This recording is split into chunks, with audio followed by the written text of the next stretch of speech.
At times, our purpose drops in our laps as if the heavens threw it by accident. Do not fear failure, but please be terrified of regret. As giving up is the birth of regret. In the summer of 2009, I was 19 years old, working a summer position at Target between my freshman and sophomore year at undergraduate school. I was working in the women's clothing department, and I noticed a lady staring at me from across the aisle. I figured she probably had a few screws loose, so I attempted to ignore her very intense stares. She eventually manages to make her way a little bit closer and closer to me where I was working until she eventually walks up to me and says hello.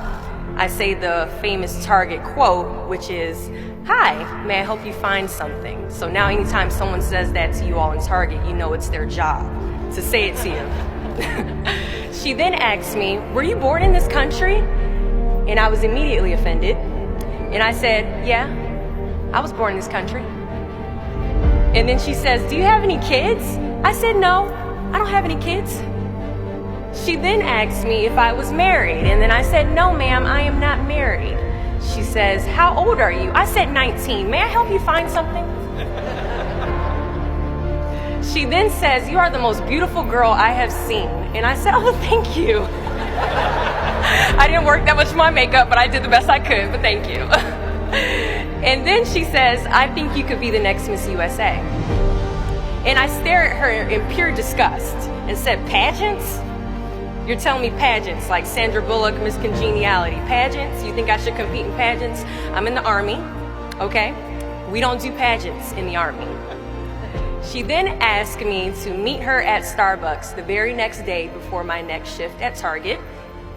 And she just wanted to do a little bit of explaining when it comes to what pageants is. And apparently I was a pretty open-minded 19-year-old because I actually agreed to meet her the very next day. The next day she brought this foot-tall stack of pageant books and proceeds to convince me to enter into a state pageant 3 months later. For those who do not know, when it comes to Miss USA, you have to win your state first, okay? So 3 months later, I compete in my first pageant, and I lose. I go back the second year, compete in the state pageant, I lose. Go back the third year, compete in the state pageant, and lose. Go back the fourth year, compete in the same pageant, and lose. I go back the fifth year, y'all. Compete in the state pageant and lose. But guess what? I go back the sixth year. Guess what happens? I lose. I called her on the phone and said, "You told me I could be the next Miss USA." And she says, "Deshauna, keep working, don't quit, keep going back." And in June of 2015, she passes away from leukemia. 6 months later, in December 2015, I win Miss District of Columbia, USA.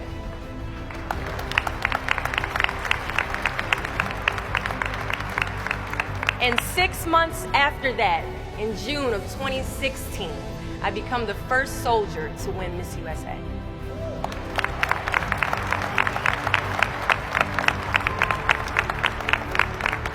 And you all already know where I'm going with this. At times, our purpose drops in our laps as if the heavens threw it by accident. I ask only one thing of you all today after you leave this building, after accomplishing an amazing goal. Do not fear failure, but please be terrified of regret. As giving up is the birth of regret. After you walk out this door, you will receive 100 doors shut, slammed in your face. You will have 100 moments that will be filled with someone telling you no, or telling you, "Thank you for your application, but we regret to inform you that we've chosen a different candidate for this job." You will sit in 100 different interviews and you will not get the job.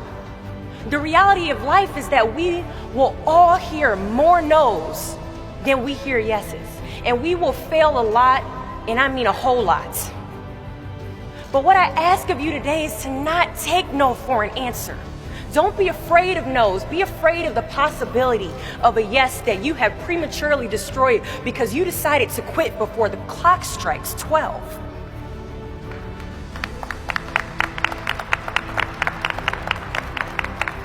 You can ask anyone, friend, family, anybody. I love a good no. Please tell me no. Telling me no is like adding fuel to a fire that is now set ablaze because of your single no. I love additional reasons to work harder. Please give me a reason.